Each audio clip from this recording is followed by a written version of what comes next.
सबसे पहले हमने करी adjustment 1, calculation of ratios, new ratio, gaining ratio, sacrificing ratio, सारे केसेस डन।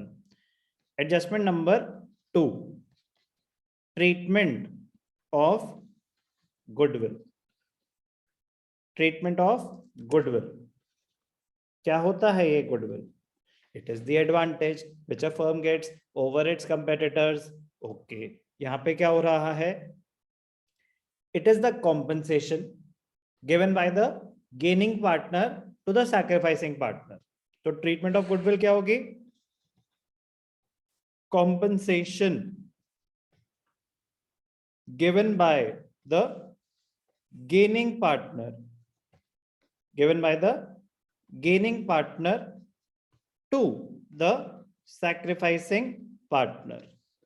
अब वो सारे रूल्स वही रहेंगे AS 26 के कि self generated goodwill is not recorded in the books, only purchase goodwill is recorded in the books. वो same है जो चैप्टर 2 गुडविल में करे थे, जो चेंज इन पीएसआर गुडविल में करे थे, जो एडमिशन गुडविल में करे थे, उसमें कोई चेंजेस नहीं है। वो तो अकाउंटिंग स्टैंडर्ड है AS 26 इंटेंजिबल एसेट्स, वहां पे इसकी treatment of goodwill AS 26 intangible assets. तो क्या कहता है? Self generated goodwill is not recorded in the books, only purchase goodwill is recorded in the books. हम गुडविल अकाउंट रेज नहीं करते।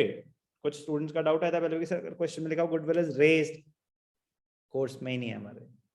Goodwill raised and written off course में नहीं है, क्लियर इंस्ट्रक्शंस है सीबीएसई की। तो एक ही केस है हमारे कोर्स में, compensation being given by the gaining partner to the sacrificing partner. क्या जर्नल एंट्री होती है उसकी? Direct entry, gaining partners capital account और current account debited to sacrificing partners capital और करेंट अकाउंट। करेंट अकाउंट कब? जब Capitals fixed है। जब कैपिटल्स, सर फंडामेंटल्स भी है टर्म 2 में। बेटा यही तो समझाने की कोशिश कर रहा हूं कि फंडामेंटल्स नहीं है, बट वो तो पार्टनरशिप के रूल्स है ना। कैपिटल्स फिक्स्ड होती हैं तो क्या होता है? फ्लक्चुएटिंग होती हैं तो क्या होता है? ये चीजें आप भूल नहीं सकते। तो जब कैपिटल्स फिक्स थी तो उसमें सिर्फ और सिर्फ opening capital, closing capital, additional capital, withdrawal of capital, बाकी सारी एडजस्टमेंट्स करेंट अकाउंट में जाती थी। तो गुडविल की एडजस्टमेंट भी कहां चली जाएगी? करेंट अकाउंट में। कब? When the capitals are fixed. If the capitals are fixed तो करेंट अकाउंट यूज होगा। तो नॉर्मल एंट्री है gaining partners capital account debited to sacrificing partners capital account. But अगर कैपिटल्स फिक्स्ड हैं तो करेंट अकाउंट के थ्रू होती है गुडविल की एडजस्टमेंट। हमें कैसे पता चलेगा कैपिटल्स फिक्स्ड है? वो क्वेश्चन हमें बताएगा कि अगर बैलेंस शीट गिवन है उसमें करंट अकाउंट बैलेंसेस एग्जिस्ट करते हैं तो कैपिटल फिक्स्ड है। या लैंग्वेज ऐसे लिखी है the fixed capital of partners was this, तो कैपिटल्स फिक्स्ड है। अदरवाइज कैपिटल फिक्स्ड नहीं है, नॉर्मल क्वेश्चन है फ्लक्चुएटिंग का, कैपिटल अकाउंट के थ्रू करेंगे। तो capital account if the capitals are fluctuating. Entry gaining to sacrificing. Gaining to sacrificing is too obvious कि गेनिंग रेशियो और सैक्रिफाइसिंग रेशियो में होगी। तो यहाँ पे तो डाउट ही नहीं आना चाहिए कि ओल्ड रेशियो में होगी या किस रेशियो में होगी। जब भी गेनिंग पार्टनर डेबिटेड बोल रहा हूं ना मैं एंट्री में, तो जितना भी उसका गेनिंग रेशियो था उतने से ही डेबिट होगी। तो अगर मैं सैक्रिफाइसिंग पार्टनर को क्रेडिट कर रहा हूं तो कितने से कर रहा हूं? उसके सैक्रिफाइसिंग रेशियो से। It's too obvious but still ये गेनिंग रेशियो से डेबिट हो रहा है, ये सैक्रिफाइसिंग रेशियो से क्रेडिट हो रहा है। क्या एंट्री है? Gaining to sacrificing. तो ये एंट्री तभी सही हो सकती है अगर आपके गेनिंग रेशियो और सैक्रिफाइसिंग रेशियो आपने सही कैलकुलेट करे। तो ये तो नॉर्मल एंट्री है गुडविल की, बट कभी कभी हो सकता है कि क्या हो? Existing goodwill. तो एग्जैक्टली सेम रूल जो पहले चलता आ रहा है अगर कोई भी एग्जिस्टिंग गुडविल होती है तो उसका क्या करते हैं सुहानी? एग्जिस्टिंग गुडविल अगर बैलेंस शीट में अपेयर कर रही है या लैंग्वेज अगर ऐसे कुछ लिखा है goodwill already appears in the books, तो वो होती है existing goodwill.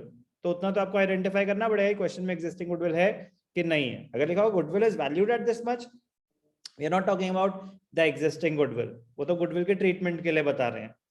Other than that goodwill already appears in the books, या बैलेंस शीट दे रखी है और एसेट साइड पे जो गुडविल आ रही है वो एग्जिस्टिंग गुडविल होती है, तो क्या करेंगे एग्जिस्टिंग गुडविल का? So write off an old profit sharing ratio. Correct. Existing goodwill will be written off in the old profit sharing ratio. तो रिटायरमेंट में ओल्ड पार्टनर्स तो सारे ही हो जाते हैं, तो क्या एंट्री हो जाएगी गुडविल राइट ऑफ करने की? गुडविल राइट ऑफ हो रही है, पार्टनर्स के लिए लॉस होता है, तो इसीलिए पार्टनर्स कैपिटल अकाउंट डेबिट हो जाता है। Partners capital account debited to goodwill. Goodwill credit क्यों हो रही है? क्योंकि आपके एसेट्स उतने से राइट ऑफ हो रहे हैं। कैपिटल डेबिट क्यों हो रही है? पार्टनर्स का लॉस है, उनकी कैपिटल्स कम हो रही हैं। किस रेशियो में? Old profit sharing ratio. तो ऑल पार्टनर्स आ जाएंगे इसमें। तो एबीसी और पार्टनर सी रिटायर्स, उससे फर्क ही नहीं पड़ता कौन रिटायर हो रहा है। तो रिटायरमेंट में ओल्ड रेशियो मतलब all the partners will be covered. Goodwill में दो ही एंट्रीज हो सकती हैं, एक अगर एग्जिस्टिंग गुडविल है तो वो राइट ऑफ होगी, और नई गुडविल की एंट्री क्या है? Gaining to sacrificing. इसमें कोई और केस ही नहीं होता। एडमिशन में तो होता है ना कि वो कैश में लाया कि नहीं लाया, काइंड में लाया तो क्या होगा, कैश में लाया तो क्या होगा, नहीं लाया तो क्या होगा, पार्टली लाया तो क्या होगा। तो एडमिशन में तो इतने सारे केसेस थे। रिटायरमेंट गेनिंग टू सैक्रिफाइसिंग, या पार्टनर रिटायर हो रहा है, कह रहा है भाई साहब आपने मेरे पैसे देने हैं तो गुडविल के भी दे दो, जो पहले देने उसमें ऐड कर दो, टोटल कितने हुए बताओ। मैं रिटायरिंग पार्टनर था तो मेरी कुछ कैपिटल थी और कुछ चीजें थी, अब गुडविल भी तो आप ही मुझे दोगे, तो उतने से मेरी कैपिटल और क्रेडिट हो गई, सैक्रिफाइसिंग पार्टनर था मैं, तो टोटल अमाउंट मुझे दे देना। गेनिंग टू सैक्रिफाइसिंग नो सब cases. Existing goodwill capital account debited to goodwill, no alternate treatment. Goodwill raised and written off not in course. तो यही चीजें हैं जो हमारे कोर्स में हैं। बहुत इजी, बहुत स्कोरिंग, बट ये तभी सही हो सकता है अगर आपको रेशियो कैलकुलेशन अच्छे से आती है। तो अब मैं क्वेश्चन करके दिखाऊंगा गुडविल पे, जहां पे आपको दिख जाएगा कि पहले तो रेशियो कैलकुलेट होगा, उसके बाद ही एंट्रीज पास होंगी। ध्यान से देखिए।